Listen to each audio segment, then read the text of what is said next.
Okay, student. Now we talk about. We have just talked about what? Resonant frequency. Now, we are going to discuss about this resonant curve. What is this? This is the resonant curve. क्या है? एक curve है. कैसा? Curve. और you can say resonant curve is a graph. और curve तो क्या जानते हैं हम? कर्व के लिए क्या होता है? दो वैल्यू होना चाहिए पैरामीटर, एक्स एक्सिस पर, वाई एक्सिस पर. तो this is the curve drawn between frequency and what curve. Okay, between frequency and curve. Okay, then we will see, we actually know that this curve depends upon not only have this is the frequency, resonant frequency. I have just explained you 1 by 2 pi root under LC. It means what? Frequency. Which type? Resonant frequency depends upon LNC. Next in future अभी आपको हम बताएंगे. It also depends upon resistance. Okay, and it depends, not only depends, it mainly depends and on resistance. ठीक है, resistance पर बहुत ज़्यादा depend है. तो we will take different values of resistance. For different value of resistance we will draw the curve. Against curve किसके against में? Graph किसके अगेंस्ट में? Frequency versus current. It will be on X axis, it will be on Y axis, and the curve for different resistive value. Okay, then what we get? I am just explaining what I have told you. This is the curve. resonant curve is the curve drawn of current against frequency और current के बीच में जो graph draw करते हैं वो हमारा resonant curve कहलाता है. And these curves, we will take so many curves. So these curves depend also on the resistive value of the RLC series circuit. Why? Just take it, see here. In this circuit, what we have seen? When resonance occurs, actually this resistance is predominant. असल main factor कौन हो जाता है? Resistance. क्यों? These two values is going to neutralize each other. Then this is the value which predominates. और हम क्या कहते हैं कि सीरीज रिजोनेंट सर्किट जो होता है आरएलसी सर्किट, वो कैसा होता है? प्योरली रजिस्टिव सर्किट जैसा बिहेव करता है. तो प्योरली रजिस्टिव सर्किट हो गया तो रजिस्टेंस पर तो ये डिपेंड करेगा ही करेगा. Okay, then when we draw the graph of current for different frequencies, keeping in mind that resistance are different, then what actually we get? When resistance is high, large, जब resistance का value हम large लेते हैं तो हमको graph क्या आता है? फ्लैट. क्या एकदम ऐसे नहीं, this is step line flat. ठीक है, but when we take the resistance to be low value, resistance जितना धीरे धीरे होते जाएगा, माने कम होते जाएगा, तो ये जो है ग्राफ क्या होता है? शार्प होते चलेगा. पिक्ड, पिक समझते हैं? ऐसे शिखर है ना, टॉप. तो ये आपका कैसे होता जाएगा? पीक जैसे, ऐसे चढ़ेगा ऐसे उतरेगा. जैसे माउंटेन पीक होता है ना, हम लोग जानते हैं माउंटेन पीक, पहाड़ का चोटी. तो पहाड़ का चोटी ऐसे ऐसे. So what I am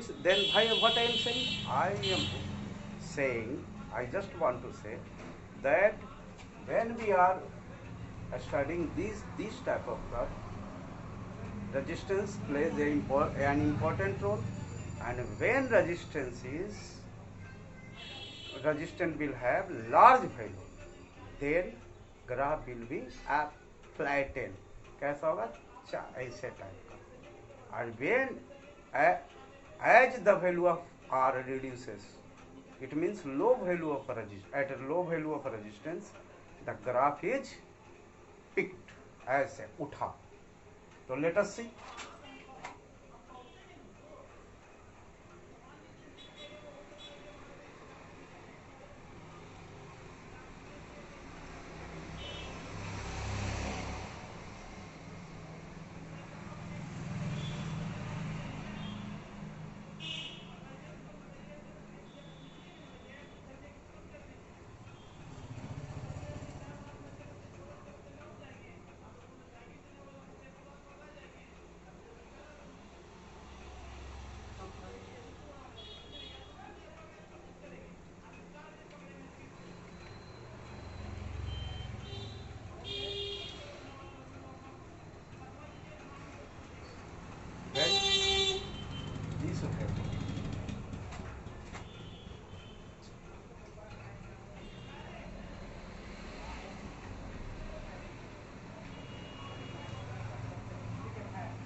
ये आपका इधर क्या है? R current. इधर हम क्या ले रहे हैं? Frequency. This is the frequency. At first I am going to show this is curve is for what? Large value of resistance. Resistance क्या ले रहे हैं? Large ले रहे हैं. Large. ये वैल्यू किसके लिए है? Small resistance. ठीक है. और ये वैल्यू किसके लिए है?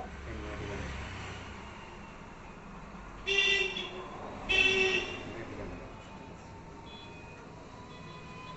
तो बात भी ऑब्जर्व हम क्या देखते हैं कि जब हम रेजिस्टेंस लार्ज रखें तो करंट का ग्राफ कैसा है? करंट का फ्रीक्वेंसी बढ़ाते जा रहे हैं, है ना. Frequency is increasing. अब क्या करते हैं? ग्राफ जब ड्रॉ करते हैं तो वैल्यू एक्स का बढ़ाते जाते हैं, वाई पर ड्रॉ करते हैं. तो when F is increasing for large resistive value, picture is like curve is like this. कैसा है कर्व? ए वाला. इसको आप 1 करें. तो लार्ज के लिए क्या है? ए वाला. देखिए हल्का सा फ्लैट जैसा है ऐसे. और देखिए रेजिस्टेंस थोड़ा सा बढ़ा तो ये थोड़ा सा शार्प हो गया. और यहाँ देखिए रेजिस्टेंस बहुत, इसको सेकंड ग्राफ का भी. और ये रेजिस्टेंस बहुत स्मॉल होता है. तो ये हमारा क्या है? एकदम फिक्स्ड है. ऐसे फिर ऐसे. तो ये हमारा समझ गए. इसमें अभी और कुछ है, पहले देखिए इतना समझिए. We have taken frequency at X axis and current at Y axis for different value of resistance.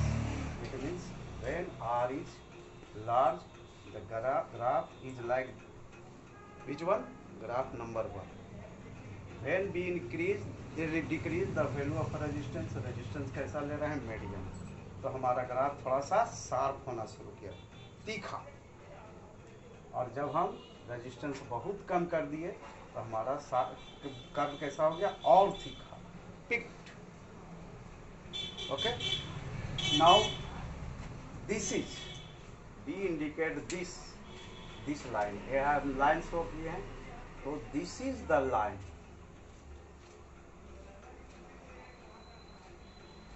At which what we are getting here? Value of current is maximum. This is maximum current for a small resistance. This is the maximum current for medium resistance.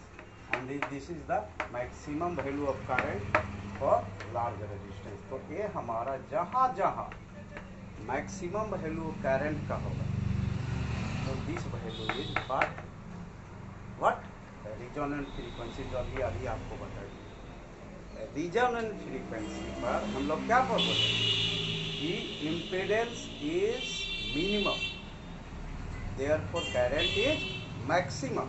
I have told you in this case we have in previous lecture I have explained it. The phenomena of resonance occurs when impedance is minimum. What?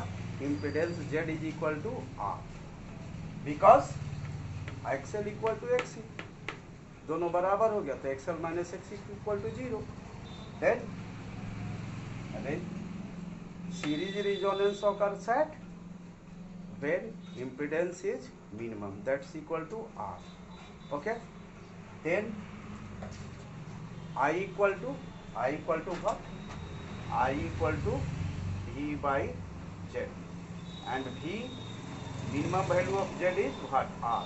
Then this is minimum value, then current will be, when R is minimum, current will be maximum. Both are inversely proportional. R कम होगा तो I ज़्यादा होगा, R ज़्यादा होगा तो I कम होगा. तो हम क्या जानते हैं कि Z का मिनिमम वैल्यू R है, मिनिमम है, तो I क्या होगा? मैक्सिमम. तो here we are of this, just get it, ये हमारा जहाँ जहाँ करंट मैक्सिमम है ना, तीनों जगह मैक्सिमम करंट है. 3 जगह क्यों? क्योंकि ये सबसे छोटे रेजिस्टेंस के लिए है, ये सबसे बड़े रेजिस्टेंस के लिए है, ये मीडियम रेजिस्टेंस के लिए है. तो तीनों के लिए जो अलग अलग ग्राफ है, कर्व है, तीनों पर मैक्सिमम करंट यहाँ पर हो रहा. तो इस ग्राफ के लिए फ्रीक्वेंसी इतना, इस ग्राफ के लिए फ्रीक्वेंसी इतना, इस ग्राफ के लिए फ्रीक्वेंसी इतना. तो this is what we have told it. I have shown this with FR. क्या दिखाएं आपको यहाँ? रिजोनेंट फ्रीक्वेंसी को FR है ना, यहाँ हम लोग इसको FR कहते हैं.